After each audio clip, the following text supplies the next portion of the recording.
E se eu te dissesse que os sintomas que você está sentindo no seu corpo não são apenas físicos, mas espirituais? E se esse cansaço que não passa, esse aperto no peito, essa insônia recorrente, essa sensação de peso constante, fossem alertas do céu tentando te acordar para uma guerra invisível que já começou dentro de você? Deus está gritando por dentro do seu corpo e você não percebe. Muitos estão buscando médicos, tratamentos, respostas humanas, mas ignoram o mais importante. O seu corpo está tentando te mostrar que algo espiritual está oprimindo a sua vida. E se você não entender isso agora, pode ser tarde demais. Hoje, nesta mensagem, você vai descobrir os sinais silenciosos da opressão espiritual e o que Deus quer fazer para te libertar completamente. Não ignore o que está acontecendo com você. Este pode ser o seu último aviso. O clamor silencioso do corpo, quando a alma pede socorro. Há momentos em que o corpo começa a falar antes da mente compreender o que está acontecendo. Ele se cansa sem motivo aparente. Ele sente um peso inexplicável. Ele adoece, mesmo quando exames dizem que está tudo normal. Há noites em que o sono não vem e dias em que a alma parece sufocar dentro do peito. Ninguém ao redor entende. E você mesmo, muitas vezes, se culpa, se julga fraco, pensa que é apenas estresse ou sensibilidade demais. Mas não é. O que você está sentindo não é invenção. É o seu corpo clamando, é a sua alma gritando por socorro. Vivemos em um mundo que ensina a desconectar o espiritual do físico, como se fossem dimensões separadas. Mas isso é uma mentira perigosa. O corpo, a alma e o espírito estão ligados como cordas entrelaçadas. O que atinge a alma ressoa no corpo. O que oprime o espírito enfraquece os ossos. Quando Deus criou o homem, ele não soprou vida apenas em uma carcaça de carne. Ele fez do corpo um templo, uma morada para a glória ou para o conflito. E quando esse templo começa a tremer, não podemos ignorar os sinais. O salmista Davi sabia bem o que era isso. Em Salmo 32, 3, 4, ele confessa: enquanto calei os meus pecados, envelheceram os meus ossos pelos meus constantes gemidos todo o dia. Porque de dia e de noite a tua mão pesava sobre mim. O meu humor se tornou em sequidão, destio. Não havia termômetro que mostrasse febre, não havia corte, não havia fratura, mas havia dor. A dor de um coração oprimido, de uma alma ferida e de um espírito sob o peso da mão de Deus. Era o corpo gritando o que a boca não conseguia dizer. Quantas pessoas hoje estão vivendo exatamente assim? Caminham cansadas, não sabem por quê. Sorrirem por fora, mas choram por dentro. Sentem dores que nenhum remédio resolve. Fogem de multidões porque não suportam o barulho, mas também temem o silêncio porque nele ouvem seus próprios lamentos. Estão cercadas de gente, mas espiritualmente. Estão sozinhas, estão cheias de responsabilidades, mas completamente vazias de propósito. E o corpo começa a apodrecer em silêncio porque a alma foi esquecida. É preciso coragem para encarar a realidade. Nem toda dor vem de causas naturais. Há dores que são espirituais. Há opressões que não se explicam com laudos médicos. Há doenças que nascem no espírito e se manifestam na carne. Por isso, o discernimento espiritual é uma urgência. Não se trata de fanatismo ou superstição, mas de uma vigilância santa, sensível à voz de Deus. O Espírito Santo nos alerta, mas quando ignoramos sua voz por tempo demais, ele permite que o corpo sinta o que o espírito já vem sofrendo há muito tempo. Em muitos casos, a opressão espiritual se instala lentamente. Ela não chega com um trovão, ela entra como poeira, pelas frestas da alma. E com o tempo, vai se acumulando em forma de angústia, de ressentimento, de pensamentos obscuros, de peso inexplicável. até que o corpo começa a reagir. E quanto mais nos afastamos da presença de Deus, mais os sinais se intensificam. Porque sem a luz, a escuridão encontra morada. O que está oprimindo seu espírito hoje? O que está sugando sua energia? O que está fazendo você perder o brilho nos olhos e a força nas pernas? Não se trata apenas de um problema emocional, é espiritual, e é preciso enfrentar isso com seriedade. Não ignore os sinais que Deus está permitindo que você sinta. Talvez Ele tenha falado por meio de pessoas, de sonhos, de mensagens, mas agora Ele está falando através do seu próprio corpo. Se você sente um peso constante nos ombros, se acorda exausto mesmo depois de dormir, se vive com o coração apertado mesmo sem motivo, se perdeu o apetite pelas coisas de Deus, se não sente mais prazer em orar ou ouvir a palavra, se tudo na sua vida parece estar preso, travado, sem explicação, é hora de acender o alerta espiritual. O inimigo não precisa destruir seu corpo se ele conseguir dominar sua alma. E o primeiro passo da opressão é o silêncio. Ele quer que você pense que isso é normal, que é apenas mais uma fase, que é só cansaço, mas não é. Deus está te chamando a ouvir, a reconhecer os gemidos do seu espírito, a entender que o corpo está manifestando algo mais profundo. Esse incômodo não é aleatório. Essa angústia tem uma raiz, essa inquietação tem um nome, e o nome disso é guerra espiritual. Não fuja da verdade. Muitos se afundam em distrações, tentando anestesiar a dor. Outros correm para vícios, trabalho em excesso, redes sociais, entretenimentos. Tudo para não ouvir o que o corpo está dizendo. Mas fugir da dor não cura a dor. Negar a opressão só prolonga o sofrimento. O único caminho é a luz. É voltar-se para Cristo. É deixar a verdade revelar o que precisa ser enfrentado. O Espírito Santo quer abrir os seus olhos hoje. Ele quer tirar o peso que você está carregando. Mas antes, você precisa reconhecer. O seu corpo está clamando. A alma está ferida. O espírito está oprimido. E esse é o primeiro passo. Admitir que precisa de socorro. Davi só foi curado quando parou de esconder, quando parou de fingir, quando confessou e se lançou nos braços da misericórdia. E foi ali que a vida voltou aos seus ossos. Foi ali que a saúde brotou da alma curada. Se você não ouve mais a voz de Deus, talvez Ele esteja falando agora com gemidos profundos dentro de você. Se você não sente mais a presença dEle, talvez Ele esteja mais próximo do que nunca, tentando chamar sua atenção por meio desse corpo cansado, dessa mente sobrecarregada, dessa alma inquieta. Não endureça seu coração. Não racionalize a dor.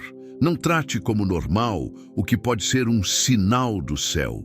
Quem tem ouvidos, ouça o que o Espírito diz através da dor do corpo, porque quando a alma pede socorro, o corpo grita.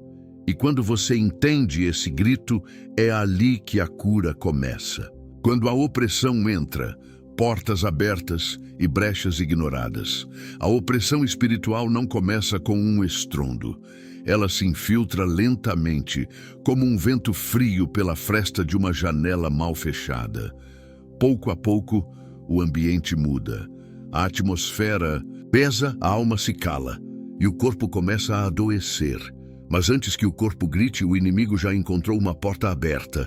E é aí que muitos caem, porque pensam que só grandes pecados abrem brechas, quando na verdade é nas concessões pequenas que o inferno planta suas raízes. O diabo não precisa derrubar uma muralha para entrar.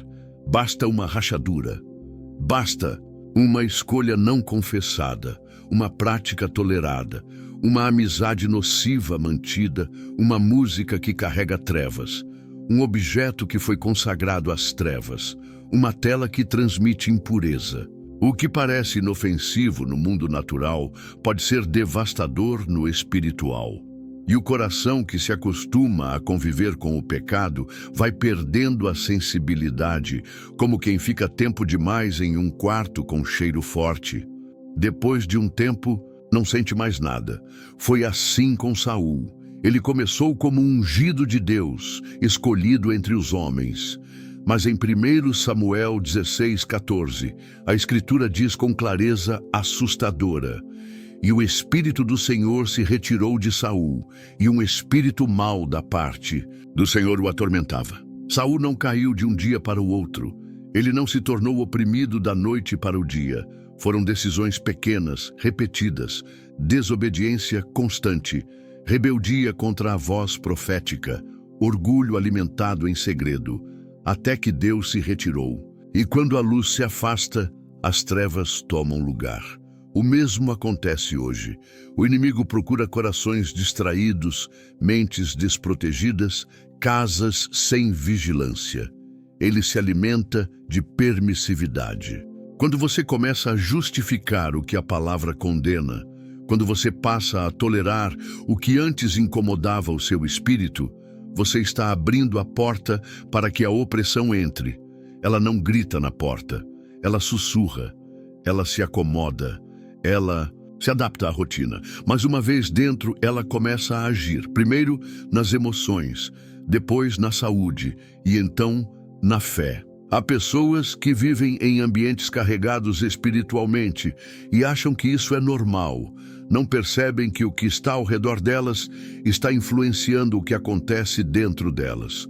Objetos trazidos de viagens, imagens consagradas a falsos, deuses, lembranças de relacionamentos marcados por pecado, presentes de pessoas envolvidas com o ocultismo, tudo isso pode carregar carga espiritual. E onde há trevas, não há paz. O espírito do homem discernido por Deus é sensível ao ambiente, mas quando o coração está apagado, ele se torna cego ao invisível. Não é exagero dizer que existem casas em que o próprio ar pesa, ambientes em que o sono nunca é reparador, quartos em que os sonhos são sempre de angústia, lugares onde há brigas constantes, cansaço inexplicável, opressão psicológica, sensação de vigilância. Muitos tentam mudar móveis, pintar paredes, comprar difusores, trocar colchão, mas não percebem que o problema não é natural, é espiritual. E sem expulsar a raiz, tudo continua do mesmo jeito. Quando permitimos que brechas espirituais permaneçam abertas, a opressão se instala como um vírus silencioso. Não há febre, não há infecção aparente, mas a força vai diminuindo, o ânimo desaparece, a mente se torna confusa, o discernimento enfraquece. A pessoa já não sente vontade de orar, não se emociona mais ao ouvir louvores, não sente mais fome da palavra. Tudo se torna mecânico, seco, vazio, e o corpo começa a carregar o peso de uma alma que está sendo sufocada. Há quem pense que isso é depressão, e pode até ser, mas nem toda tristeza é emocional. Há tristezas que nascem na opressão espiritual. Há esgotamentos que não vêm de excesso de trabalho, mas de presenças espirituais contrárias ao Espírito de Deus. Quando a alma é tocada pelas trevas, o corpo responde. Quando o coração está cercado de impureza, a mente adoece. E quando o pecado é ignorado, o tormento se instala. Não basta fechar a porta da frente se as janelas continuam abertas. Deus nos chama à santidade por amor, não por controle. Ele sabe que quando andamos em aliança com o pecado, damos legalidade ao diabo para operar em áreas da nossa vida. Muitas vezes, a opressão espiritual que afeta nosso corpo é resultado direto de decisões que tomamos, coisas que assistimos, lugares que frequentamos, pessoas com quem nos unimos. E enquanto não rompemos com essas ligações, a opressão não vai embora. É hora de examinar sua vida com seriedade. Que tipo de música você tem deixado entrar no seu lar? Que tipo de entretenimento você consome? Que tipo de conversa você cultiva? Que tipo de pensamento você alimenta quando ninguém está vendo? Que tipo de objetos você guarda em casa, mesmo sabendo que tem origem em práticas espirituais contrárias à Bíblia? Não existe neutralidade no mundo espiritual. Ou aquilo glorifica a Deus, ou alimenta o inimigo. Saul abriu mão da obediência e perdeu a presença de Deus. Em seu lugar, recebeu tormento, não porque Deus o desprezou, mas porque ele rejeitou a instrução. Toda vez que rejeitamos a direção divina, damos espaço à influência maligna.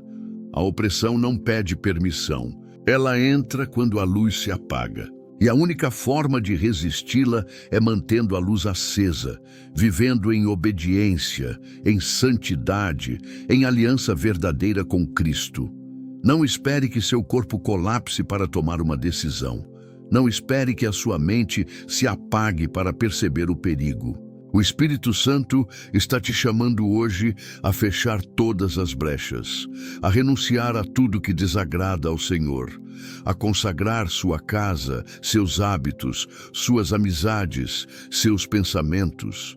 Não há neutralidade. Se você não está cheio da presença de Deus, estará vulnerável à opressão do inimigo. O alerta está aceso, você sente o peso, sabe que algo não está certo, sabe que perdeu o brilho, a força, a alegria. Mas ainda há tempo, ainda há saída, ainda há libertação. Mas ela começa quando você reconhece que abriu portas que precisam ser fechadas, que tolerou coisas que precisam ser lançadas fora, que se calou quando deveria ter se arrependido. Deus não quer apenas aliviar o sintoma, Ele quer fechar a origem, Ele quer limpar sua casa espiritual, Ele quer te restaurar por inteiro. Mas para isso, você precisa reconhecer as brechas e decidir hoje fechá-las para sempre. O grito das emoções descontroladas. O corpo como campo de batalha. Há uma guerra acontecendo dentro de muitos corações. Uma batalha invisível que não aparece nos exames, mas que consome por dentro. E essa guerra se manifesta de forma gritante nas emoções. Pessoas que já não controlam seus impulsos, que oscilam entre raiva e apatia, entre euforia e desespero. Pessoas que não conseguem explicar por que choram tanto, porque sentem vontade de sumir, porque explodem com quem mais amam. Elas tentam se controlar, tentam sorrir, tentam seguir em frente, mas por dentro estão travando uma batalha espiritual que se alojou nas emoções e está ferindo o corpo. A opressão espiritual tem uma forma sutil de se infiltrar nas emoções.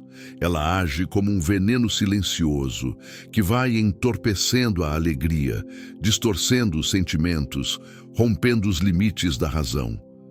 De repente, a paz some, o autocontrole desaparece e a alma se torna refém de impulsos que antes eram facilmente dominados. E o que muitos não entendem é que quando a emoção se torna desgovernada, o corpo inteiro entra em colapso. Porque fomos criados por Deus com uma alma que sente, um corpo que reage e um espírito que governa.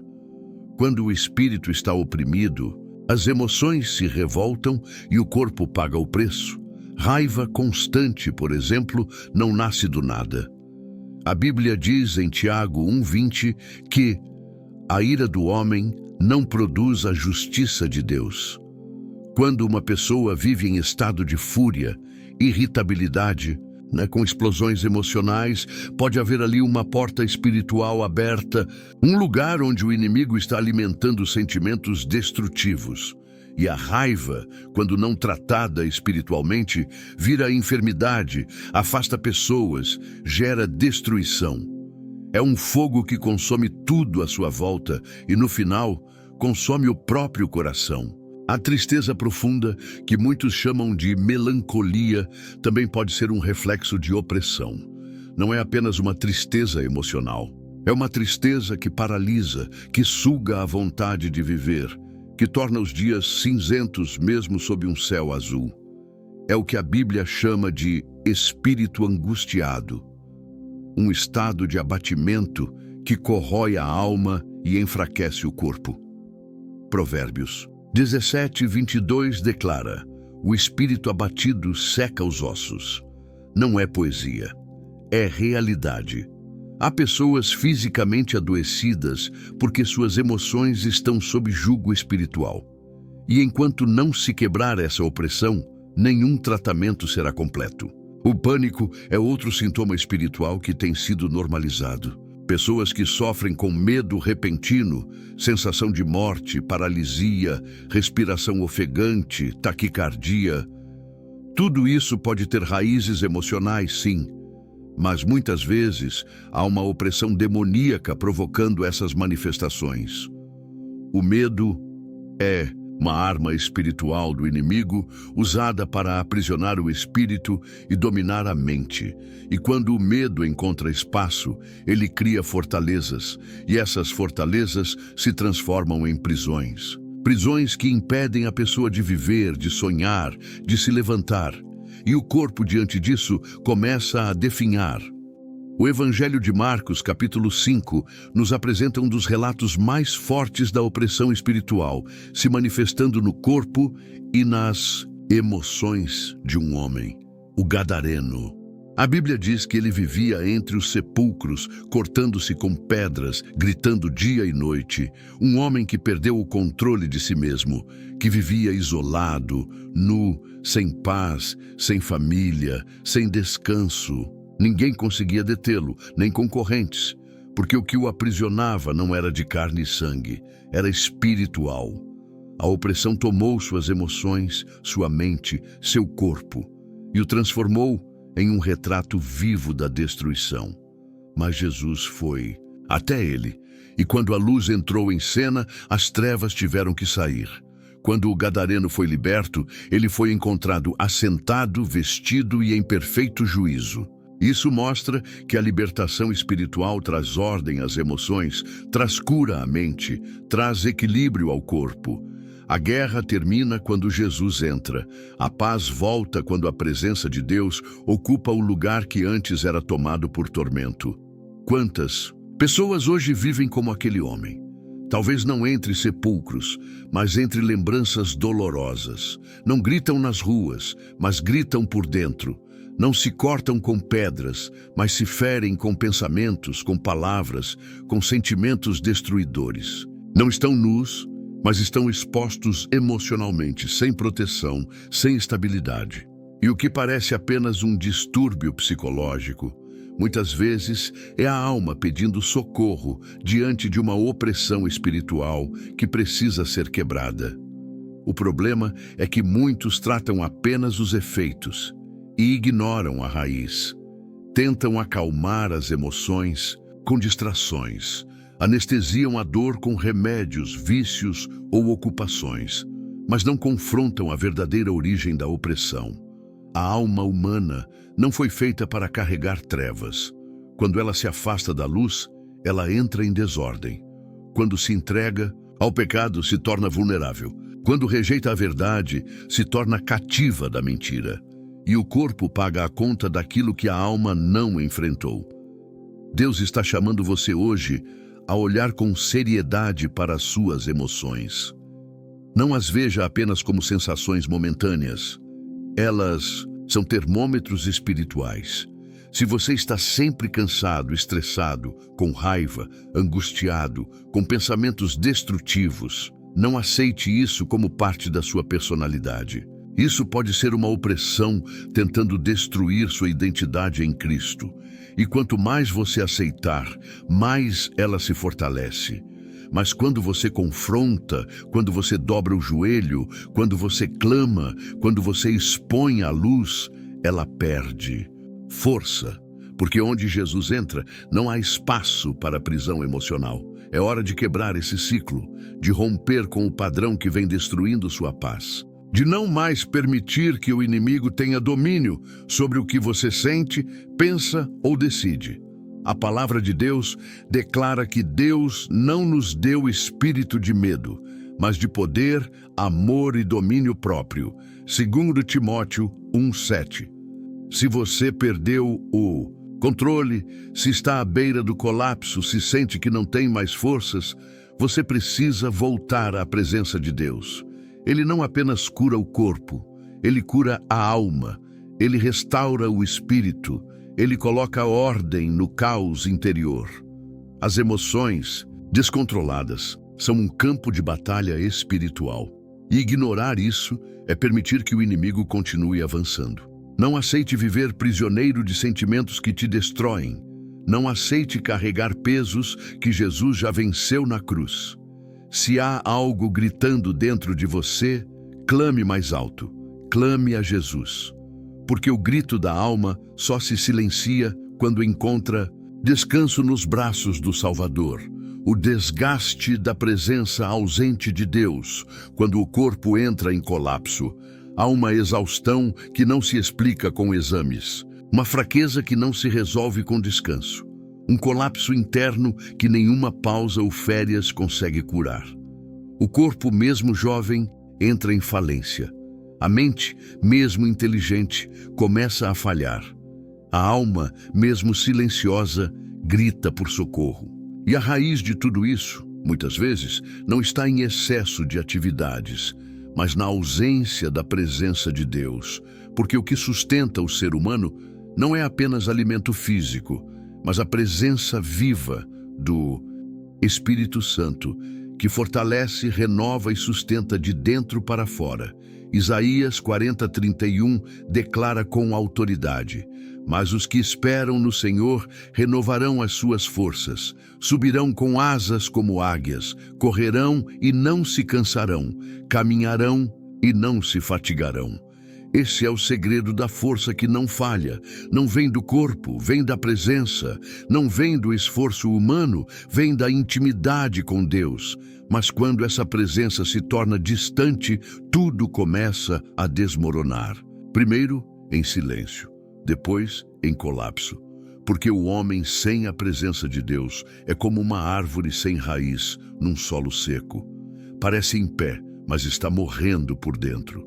O afastamento da presença de Deus não acontece de uma vez. Ele se instala aos poucos. Começa com um dia sem oração.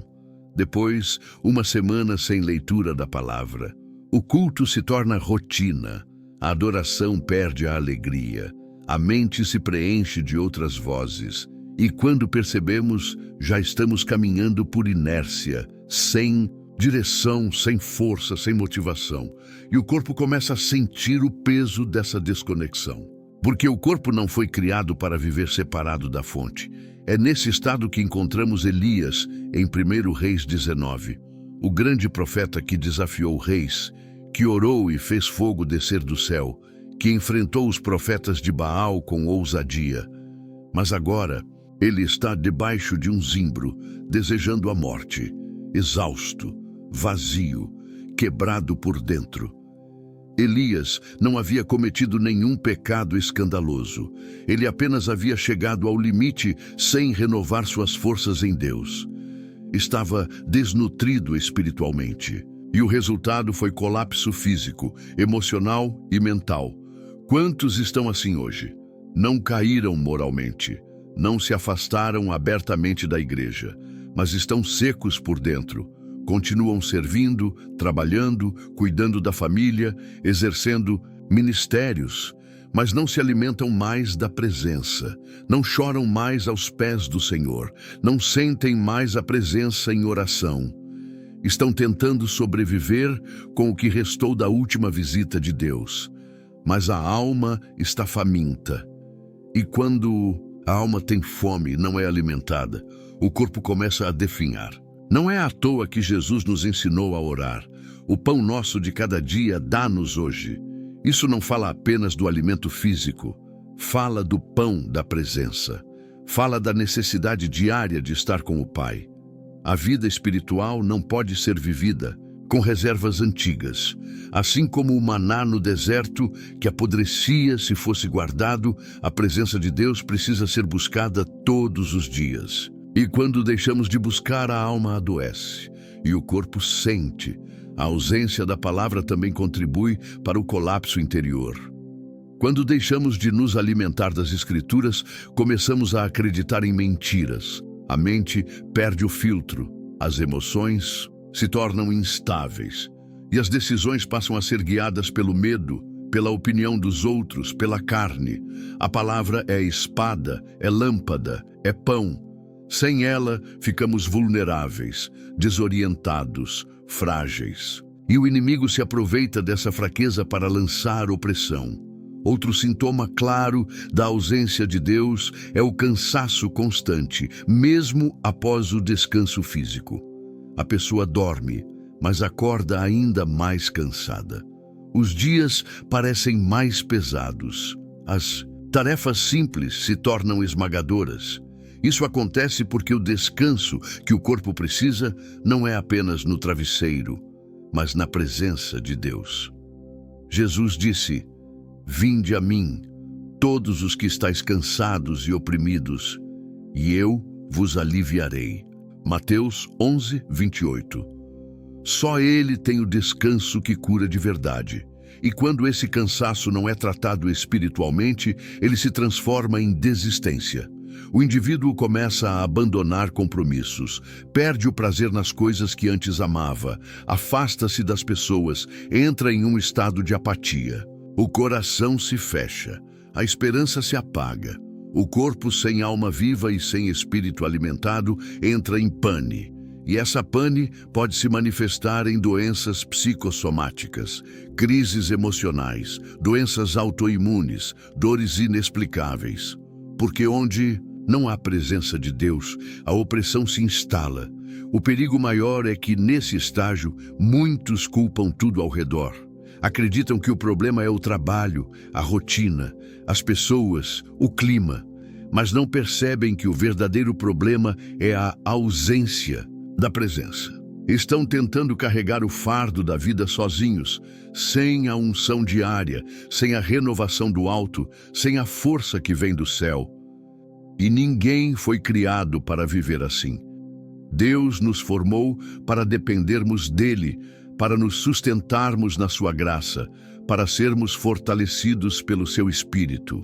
Elias, ali debaixo do zimbro, pensava que era o fim, mas Deus não o rejeitou. Ao contrário, enviou um anjo com pão e água, e o anjo disse: "Levanta-te e come, porque o caminho te será sobremodo longo." Essa é a voz de Deus para muitos. Hoje, levanta-te e come. Volta à presença, volta à oração, volta à palavra, volta ao lugar onde o Espírito Santo renova as forças como a águia, porque o caminho ainda não acabou, mas você não pode continuar com as forças esgotadas. A presença de Deus não é um luxo, é uma necessidade vital. Sem ela, a alma seca. O espírito se apaga.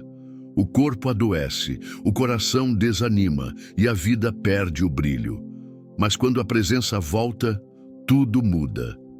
A mente se clareia, a emoção se alinha, o corpo se fortalece, o ânimo ressurge, porque não há opressão que permaneça. Onde Deus habita.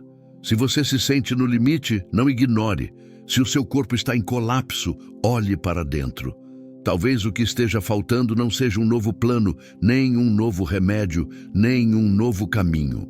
Talvez o que está faltando é a presença viva de Deus habitando novamente em cada área da sua vida.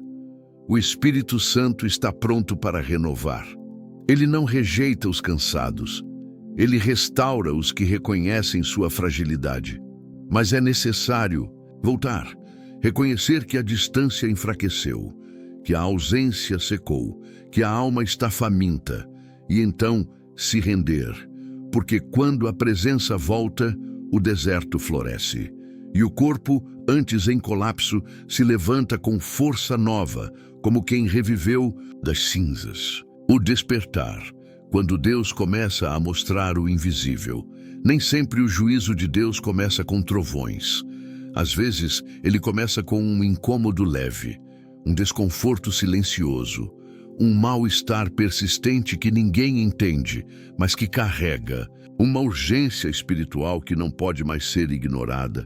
O corpo começa a pesar, a mente se torna inquieta, a oração se torna difícil, o sono se torna atormentado. E, de repente, tudo o que parecia normal se torna insuportável. Isso não é coincidência. É o Espírito Santo despertando o invisível. É a misericórdia de Deus tentando te alcançar antes que seja tarde demais. Existem momentos em que Deus precisa sacudir o corpo, os sonhos, os pensamentos e até as circunstâncias ao nosso redor para que enxerguemos aquilo que preferimos não ver. Ele não faz isso por crueldade, mas por amor, porque Ele sabe o que a cegueira espiritual pode causar. E quando o coração insiste em permanecer anestesiado, Deus usa o corpo como trombeta. O desconforto físico, a ansiedade repentina, a sensação de peso ao entrar em certos lugares, os pesadelos recorrentes, tudo isso pode ser um grito espiritual pedindo libertação. É nesse ponto que muitos tentam se calar, tapar os ouvidos da alma, mascarar os sinais com distrações, com remédios, com justificativas humanas. Mas ignorar os sinais não os faz desaparecer. Pelo contrário, quanto mais resistimos ao despertar do espírito, mais intensos se tornam os alertas. E o que antes era apenas um incômodo se transforma em dor. O que era apenas um aviso vira colapso, porque Deus, em sua bondade, não permitirá que você caminhe rumo à destruição sem antes lutar por sua alma. A história de Balaão, registrada em Números 22, é um exemplo claro disso. Um homem que conhecia a voz de Deus, mas que escolheu seguir seus próprios interesses. Balaão queria agradar aos homens, aceitar presentes, seguir o caminho que mais lhe favorecia. Mas Deus tinha outros planos. E foi nesse caminho que a jumenta, sim, a jumenta, viu o anjo do Senhor parado com uma espada desembainhada. Balaão, cego espiritualmente, não viu nada. Mas a jumenta se desviou 3 vezes, tentando salvar a vida do seu próprio dono. Balaão, tomado de ira, começou a espancar o animal. E foi nesse momento que Deus abriu a boca da jumenta e ela falou. Sim, ela falou. Questionou Balaão, confrontou sua cegueira e só então os olhos de Balaão foram abertos. Ele viu o anjo, viu o perigo, viu o que estava prestes a acontecer. E só então percebeu que Deus já estava gritando com ele há muito tempo. E ele não ouvia. Quantas vezes Deus usa meios que julgamos absurdos para chamar nossa atenção? Quantas vezes Ele fala por meio de pessoas simples, de situações inesperadas, de quedas repentinas, de interrupções no nosso caminho? Quantas vezes Ele fala até mesmo através da dor? Mas o problema é que estamos tão decididos a manter nossos próprios planos, tão agarrados aos nossos desejos, que preferimos continuar cegos. E quando o corpo começa a dar sinais, ignoramos. Quando os sonhos se tornam pesadelos, racionalizamos. Quando a voz profética ecoa, desconfiamos. E seguimos como Balaão, batendo na jumenta, sem perceber que o verdadeiro perigo está à nossa frente. O despertar de Deus começa quando Ele quebra nossos esquemas. Quando Ele permite que aquilo que sempre funcionou comece a falhar. Quando Ele confunde o nosso caminho, expõe nossos esconderijos, coloca espelhos diante da nossa hipocrisia e mostra que não dá mais para viver dividido entre luz e trevas. É um chamado à consciência espiritual, um alerta de que o tempo está acabando, um grito de misericórdia antes do julgamento. É nesse processo que muitos sentem o chão fugir. Relacionamentos se rompem, planos desmoronam, emoções se embaralham. E o corpo sente. O peito aperta ao tentar orar. A mente se dispersa ao tentar ler a palavra. O louvor parece não ter efeito. A atmosfera muda. Tudo se torna pesado, denso. E por mais que tentem voltar ao normal, não há mais paz. Isso não é castigo. É graça, é o céu lutando contra sua acomodação. Deus quer abrir seus olhos antes que o espírito se apague por completo. E por que Deus permite tudo isso? porque Ele te ama, porque Ele não quer apenas um comportamento religioso, Ele quer transformação. Ele não quer apenas que você funcione bem, Ele quer que você viva em liberdade, sem correntes, sem máscaras, sem pecados secretos. Ele quer que você o conheça de verdade, não apenas de ouvir falar, mas de andar com Ele todos os dias. E para isso, Ele sacode, Ele confronta, Ele expõe, Ele desperta. Mas nem todos respondem ao despertar. Muitos se recusam a abrir os olhos, preferem o conforto da escuridão do que o confronto da luz. Preferem manter o pecado escondido do que se render à cura. Preferem continuar com o corpo adoecido do que admitir que a alma está em perigo. Preferem racionalizar os sonhos, resistir às palavras proféticas, zombar das advertências. Mas o tempo da ignorância está acabando. E quando Deus começa a mostrar o invisível, não há mais desculpas. O despertar espiritual não é algo suave. É uma ruptura. É como ser arrancado de um sono profundo por uma trombeta em plena madrugada. É desconfortável, é doloroso, mas é necessário, porque só os que despertam poderão se libertar. Só os que enxergam o perigo podem mudar de direção. Só os que reconhecem a cegueira podem clamar por luz. E só os que escutam os alertas de Deus serão poupados do juízo que virá sobre os que escolheram permanecer adormecidos. Se Deus está te incomodando, agradeça. Se os sonhos estão estranhos, se a alma está agitada, se a oração está pesada, não fuja. Clame, pergunte ao Senhor: o que estás tentando me mostrar? Peça que Ele abra seus olhos, como fez com Balaão, e esteja pronto para obedecer. Porque uma vez que o invisível é revelado, a neutralidade desaparece. Você terá que escolher: ou volta para a presença de Deus, ou continua em um caminho que termina em destruição. Esse despertar é o início da libertação. É Deus dizendo: eu ainda te quero. É o céu se aproximando da sua vida com mãos firmes e coração amoroso. É a chance de romper com a opressão, de quebrar os grilhões, de interromper os ciclos de dor. Mas tudo começa quando você para de resistir e começa a ouvir. Porque Deus não desperta quem Ele não quer libertar. E se Ele está despertando você agora, é porque ainda há tempo de ser restaurado por completo. A autoridade do nome de Jesus, a cura da opressão espiritual. Não existe corrente do inferno que suporte a presença do nome de Jesus. Nenhuma força de opressão, por mais antiga, por mais silenciosa, por mais entranhada nas emoções ou no corpo, é capaz de resistir à autoridade daquele que venceu a morte, despojou os principados e triunfou sobre todas as trevas. A libertação verdadeira não vem por rituais, nem por técnicas, nem por autoajuda. Ela vem pelo poder do nome de Jesus. E esse nome não é apenas um símbolo religioso. Esse nome carrega uma autoridade que abala os céus e a terra, que silencia demônios e que restaura o que estava perdido. Quando o coração do oprimido decide clamar pelo nome de Jesus, o inferno treme. Não porque o grito é alto, mas porque o nome é santo. Quando esse nome é invocado com fé e arrependimento, as correntes começam a quebrar.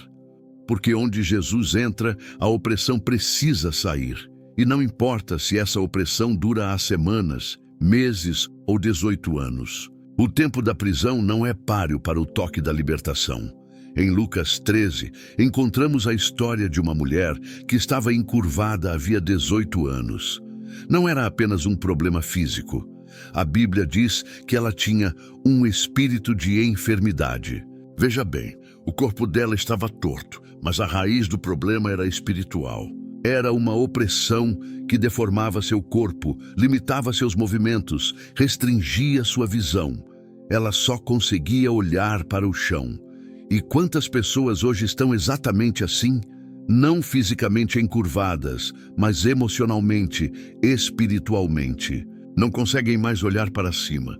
Estão presas a uma dor invisível, a um peso antigo, a uma culpa sufocante. Durante 18 anos, essa mulher foi à sinagoga.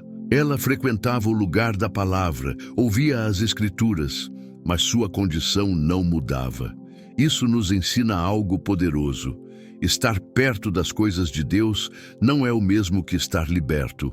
Podemos participar de cultos, carregar uma Bíblia, cantar louvores e ainda assim viver encurvados por dentro, até que Jesus passa pelo caminho. O texto diz que Jesus viu aquela mulher e quando ele a viu, ele a chamou. E quando ela chegou, ele disse: "Mulher, estás livre da tua enfermidade." Uma simples frase, nenhum ritual, nenhum esforço, nenhuma fórmula mágica, apenas uma palavra. E a opressão que a mantinha presa por 18 anos saiu imediatamente. O corpo endireitou, a alma se abriu, o espírito foi restaurado. Essa é a autoridade do nome de Jesus. Ele não apenas melhora, ele liberta. Ele não apenas consola, ele transforma. Ele não apenas alivia, ele cura a raiz. E hoje, essa mesma autoridade está disponível. Não em um templo físico, não em um líder humano, mas no nome que está acima de todo nome, o nome de Jesus. Muitos estão cansados de lutar com a própria força, tentaram de tudo, buscaram conselhos, trocaram de cidade, de emprego, de pessoas. E mesmo assim, continuam presos a algo que não sabem explicar. A angústia persiste, a ansiedade domina, os pensamentos se embaralham, o corpo pesa e tudo dentro de si grita por liberdade. Mas há uma verdade que precisa ser encarada: nenhuma libertação será completa enquanto Jesus não for entronizado no centro da vida. A opressão espiritual só perde a força quando a autoridade de Cristo é reconhecida, invocada e recebida. Não basta saber que Jesus tem poder. É preciso crer com o coração, confessar com a boca e entregar com a vida. Muitos querem a libertação, mas não querem abandonar os esconderijos. Querem a cura, mas não querem renunciar ao pecado. Querem o alívio, mas resistem à luz. Mas não há meio termo. A escuridão só se dissipa onde a luz entra por completo. O nome de Jesus não é um amuleto, é um chamado à rendição. E quando o coração se dobra diante dele com arrependimento sincero, a libertação é inevitável, porque ele mesmo prometeu: "Se, pois, o Filho vos libertar, verdadeiramente sereis livres." João 8,36. Essa promessa não tem data de validade. Não importa há quanto tempo você carrega esse peso, basta uma palavra de Jesus. E o que te tortura há anos se desfaz em segundos. Mas para que essa palavra tenha efeito, é preciso fé.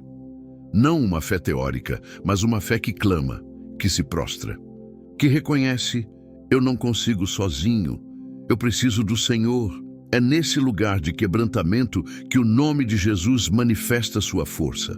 É nesse momento de desespero rendido que o céu se abre.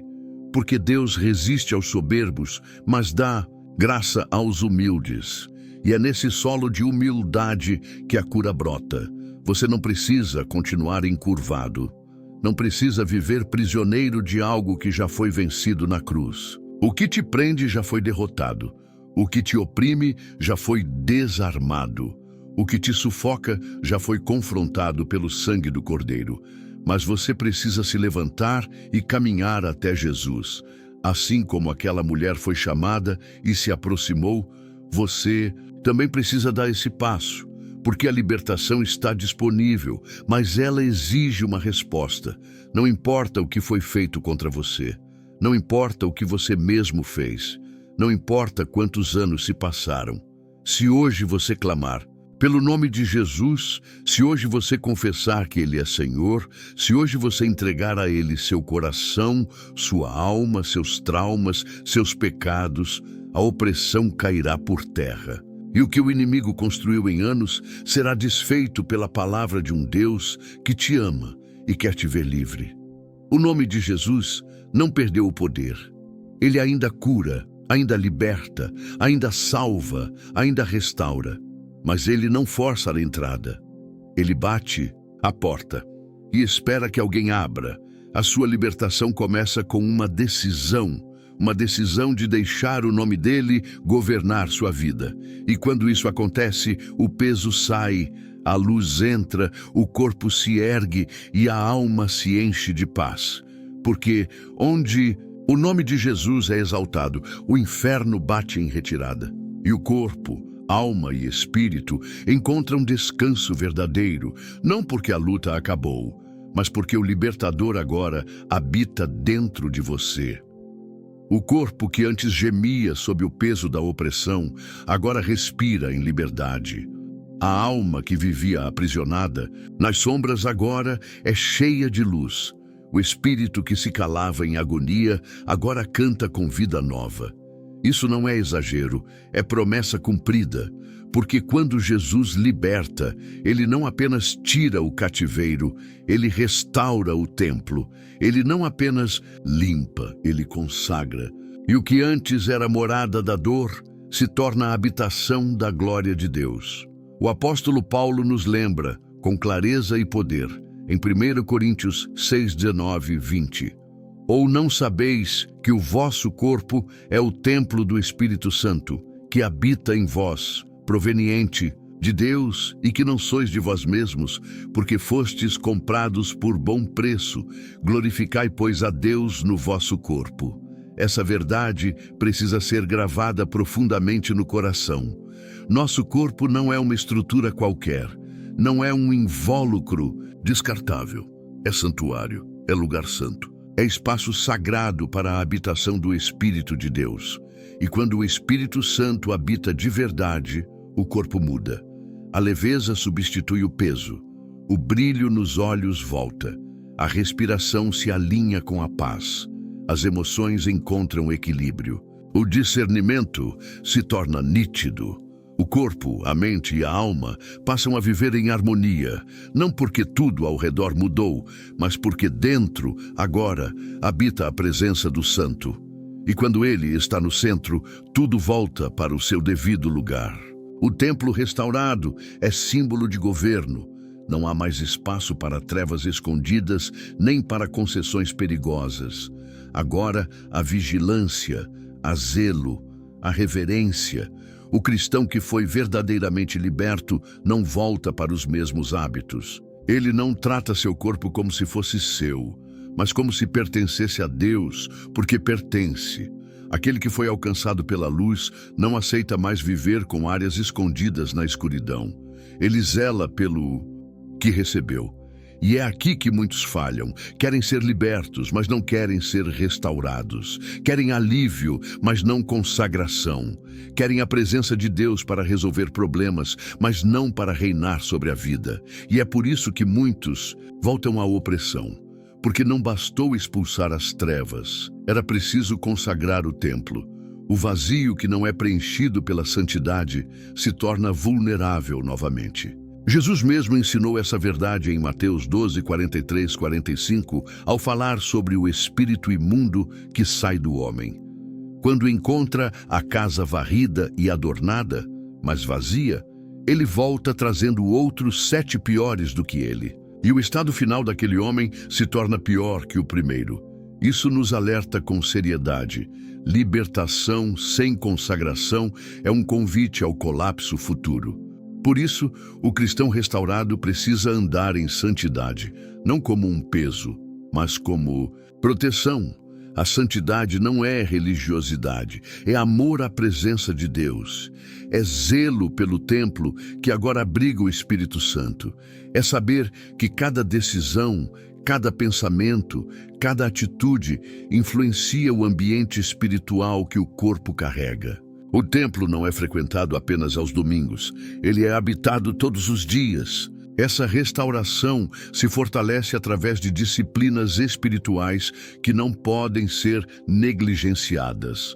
A oração diária é o incenso constante nesse templo. O jejum é a purificação que mantém a carne sob o domínio do Espírito.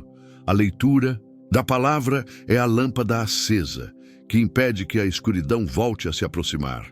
O louvor é o som que atrai o céu, e o perdão é a chave que impede que a amargura contamine os altares do coração. A vida em vigilância não é medo, é discernimento. Quem já foi livre da opressão não se dá o luxo de brincar com brechas. Ele vigia os olhos, porque sabe que o que entra pode envenenar. Ele vigia os ouvidos, porque sabe que as palavras têm poder. Ele vigia os relacionamentos, porque sabe que alianças erradas abrem portas erradas.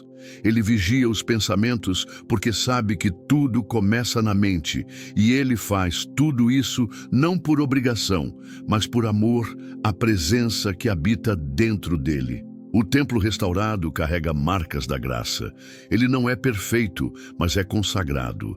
Ele já conheceu a dor, mas agora é casa de cura. Ele já foi refém, mas agora é território santo.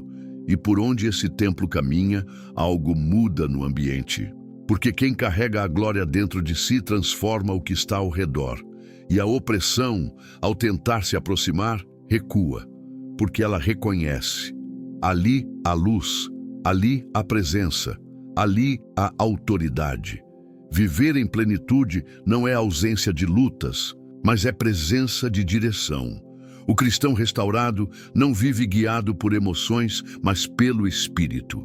Ele ouve, discerne, obedece. Ele não anda mais em círculos, ele tem clareza, e mesmo quando o corpo sente cansaço, a alma permanece viva. Porque agora há uma fonte que jorra do interior, como rios de água viva, renovando tudo o que antes estava seco. Essa é a vida que Deus planejou. Não uma vida de altos e baixos, de ciclos de opressão e libertação, mas uma vida firme, plena, cheia do Espírito, uma vida que inspira outros, uma vida que reflete o céu, uma vida que não precisa mais de correntes, porque vive em santidade voluntária. É possível viver assim, é possível manter o templo cheio da presença. É possível manter a luz acesa, mas exige entrega diária, e cada dia é uma escolha. Escolha não alimentar o que te enfraquece, escolha não tocar o que contamina, escolha manter-se no lugar secreto, escolha zelar pela presença, escolha fugir da aparência do mal, escolha lembrar quem habita dentro de você, porque um templo restaurado não pode se misturar com o que um dia o destruiu. O Espírito Santo não procura casas perfeitas. Ele procura casas disponíveis, corações rendidos, almas dispostas. E quando ele encontra um lugar limpo, consagrado, zelado, ele permanece. Ele governa, ele transforma. E o que era motivo de vergonha se torna testemunho de glória. O corpo, a alma e o espírito passam a viver em sintonia. O discernimento se afia. A paz se firma, a força se renova e a vida deixa de ser sobrevivência. Passa a ser um testemunho constante de que Jesus vive, reina, habita e transforma por completo. Porque agora o templo está restaurado e onde há glória, a opressão não pode mais entrar. Que o Senhor te revista com sua presença e te fortaleça em cada área do teu ser, corpo, alma e espírito. Que o Espírito Santo habite em ti, com poder, te dê discernimento, te guarde da opressão e te conduza em santidade todos os dias. Que tua vida seja um templo vivo da glória de Deus. Em nome de Jesus. Amém.